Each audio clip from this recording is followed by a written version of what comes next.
وبرکاتہ۔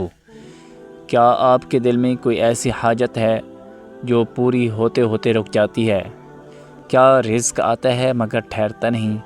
آج ہم آپ کو قرآن پاک کی ایک چھوٹی مگر انتہائی طاقتور آیت کا ایسا وظیفہ بتانے جا رہے ہیں جس کے بارے میں اہل علم فرماتے ہیں یہ دل کو سکون، زبان کو تاثیر اور حاجت کو قبولیت عطا کرتا ہے۔ آخر تک ضرور سنیے گا۔ باوضو ہو کر بیٹھیں۔ وظیفہ شروع کرنے سے پہلے باوضو ہو کر بیٹھ جائیں، دل میں اپنی حاجت کا تصور کریں، اللہ تعالیٰ پر مکمل یقین رکھیں۔ اب اس کا طریقہ کار کیا ہے کہ سب سے پہلے 3 مرتبہ درود ابراہیمی پڑھیں، پھر 41 مرتبہ یہ آیت پڑھیں، انا اعطیناک الکوثر۔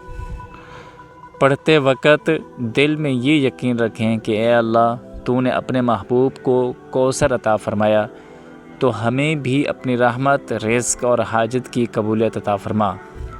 پھر آخر میں دوبارہ 3 مرتبہ درود ابراہیمی پڑھیں۔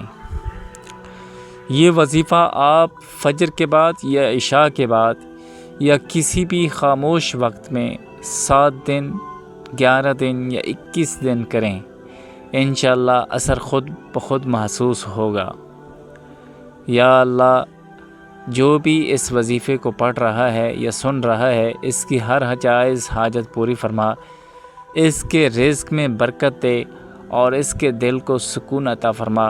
اگر آپ کو یہ وظیفہ فائدہ مند لگے تو ویڈیو کو لائک کریں، اپنوں کے ساتھ شیئر کریں اور مزید روحانی وظائف کے لیے چینل کو سبسکرائب کرنا نہ بھولیں۔ جزاکم اللہ خیر۔